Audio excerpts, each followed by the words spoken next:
Chosen ones, it's important to surround yourself with people who make you realize there was nothing wrong with you in the first place.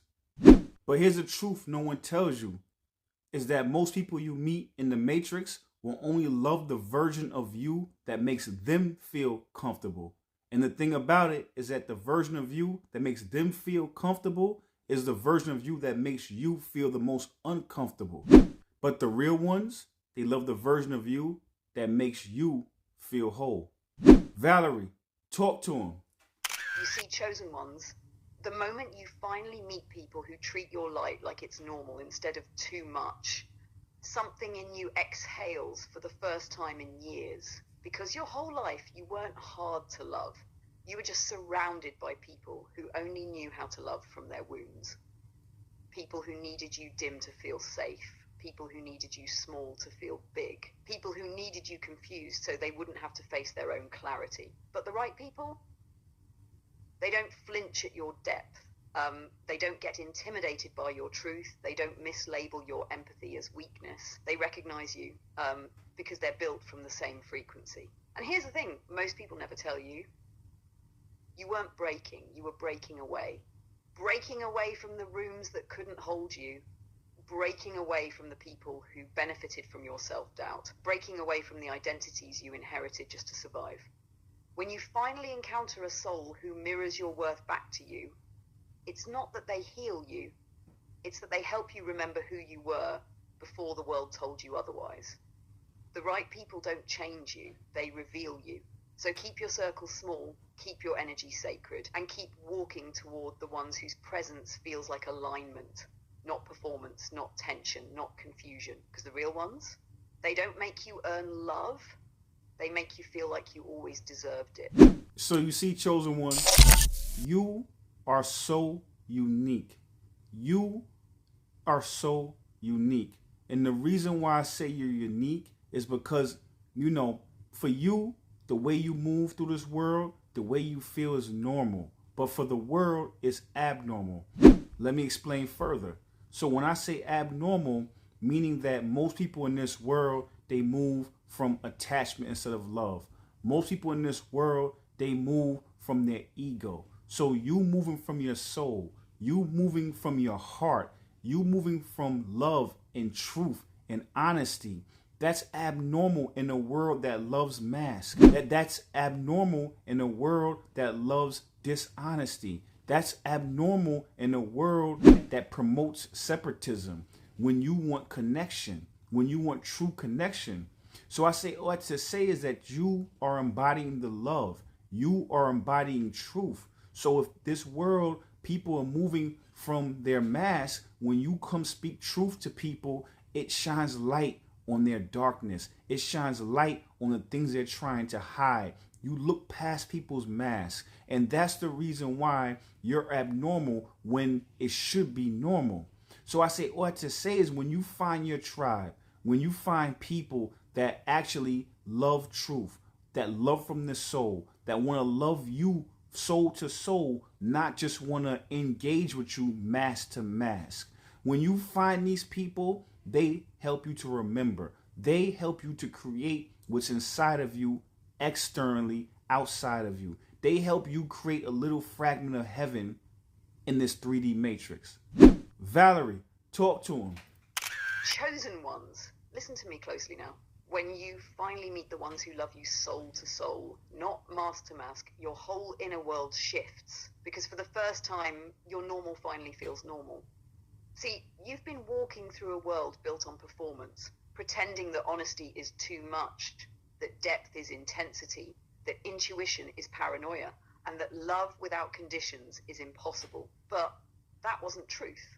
That was just the matrix grading you on a curve it never had the courage to meet. You weren't the one doing too much. You were the one doing what everyone else forgot how to do. Loving without an agenda, caring without control, seeing without distortion, showing up without the mask. And here's the real revelation. Your authenticity exposes their avoidance. Your clarity confronts their confusion. Your love threatens their ego. Not because you're wrong, but because you shine where they're still hiding. When the world says you're different, they mean you're awake. When the world calls you too deep, they mean you're not asleep.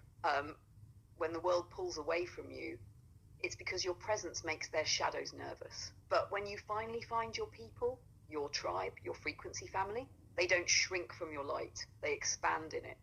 They don't get blinded by your truth, they rise to meet it. They don't get threatened by your depth, they dive right in beside you, because soul recognizes soul, truth recognizes truth, and real love recognizes itself.